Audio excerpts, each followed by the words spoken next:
छोलिया हो या लोबिया, सफेद चने या काले चने, सब कुछ मजेदार बने।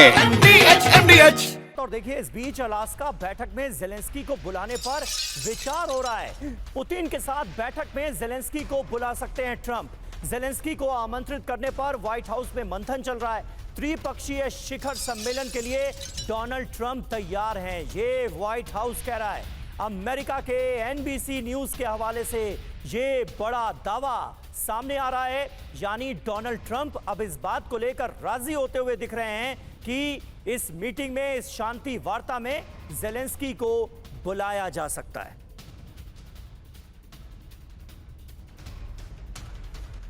तो ये बड़ा डेवलपमेंट होगा। अलास्का बैठक में जेलेंस्की, पुतिन के साथ मुलाकात में जेलेंस्की को बुला सकते हैं डोनाल्ड ट्रंप। जेलेंस्की को आमंत्रित करने पर व्हाइट हाउस में मंथन। पुतिन जेलेंस्की के साथ त्रिपक्षीय शिखर सम्मेलन के लिए डोनाल्ड ट्रंप तैयार है। 15 अगस्त को ट्रंप पुतिन बैठक की पुष्टि के बाद यह रिपोर्ट आई है। व्हाइट हाउस के सीनियर अधिकारी और चर्चा में शामिल 3 लोगों के हवाले से यह बड़ा दावा किया गया है। ट्रंप से समझौते से पहले जेलेंस्की से मिलने से इनकार कर चुके हैं पुतिन, लेकिन अलास्का में होने वाली मीटिंग में जेलेंस्की भी मौजूद रह सकते हैं।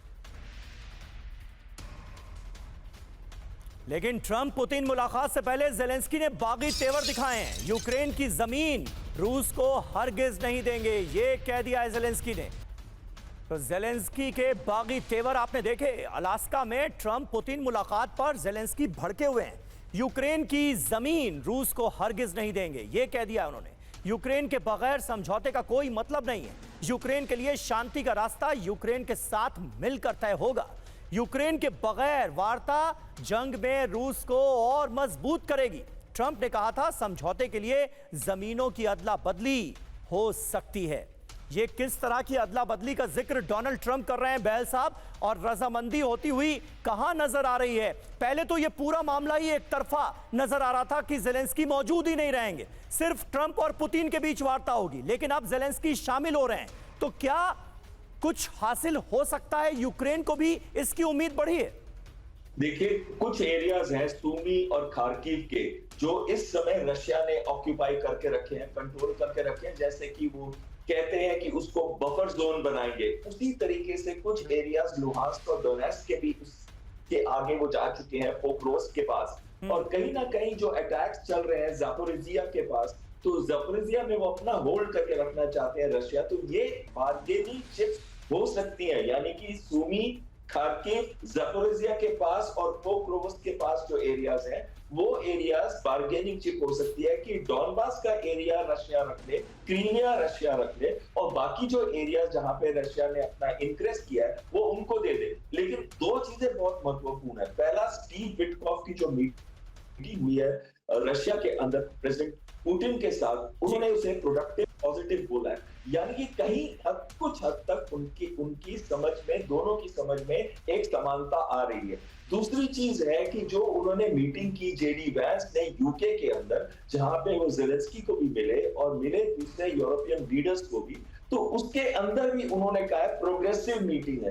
तो कहीं ना कहीं कुछ जो एरिया है, समानता है, वो नजर आ रही है। लेकिन ये कहना कि इस मीटिंग के अंदर ही सारी चीजें डिस्कस हो जाएंगी, सॉल्यूशन आ जाएगा, ऐसा मुझे लगता नहीं।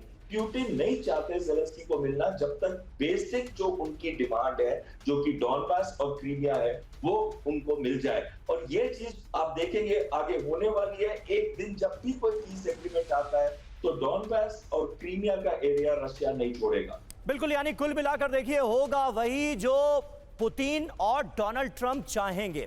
जेलेंस्की की मौजूदगी से क्या फर्क पड़ेगा? जेलेंस्की जो कह रहे हैं, क्या उसे किसी भी हाल में मानने के लिए पुतिन तैयार होंगे? ये अपने आप में एक बहुत बड़ा सवाल है, जिसकी संभावना अगर जवाब की बात की जाए तो ना में नजर आती है।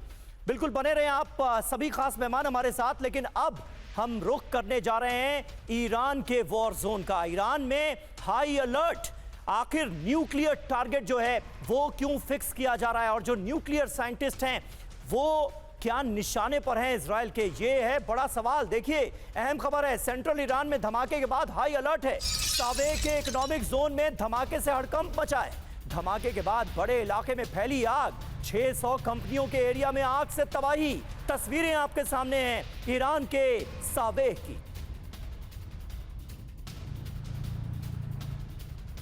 ये देखिए किस तरह से धमाके के बाद एक बड़ा इलाका, ईरान के सावेह का इकोनॉमिक जोन है ये, और धमाके के बाद कैसे एक बड़ा इलाका आग की चपेट में है, ये तस्वीरें आपके सामने। और ईरान इराक बॉर्डर के नजदीक धमाका हुआ। मेहरान क्रॉसिंग में धमाके के बाद फैली आग। धमाके के पीछे मोसाद के हाथ की आशंका।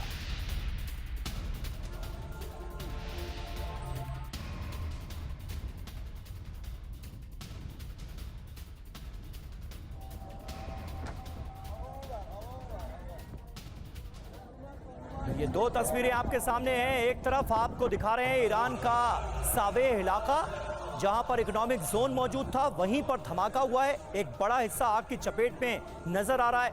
और दूसरी तरफ एक और धमाके की तस्वीरें आपके सामने हैं, जिसके पीछे मोसाद के हाथ की आशंका जताई गई है। ये ईरान इराक बॉर्डर के पास का इलाका है जहां पर धमाके हुए।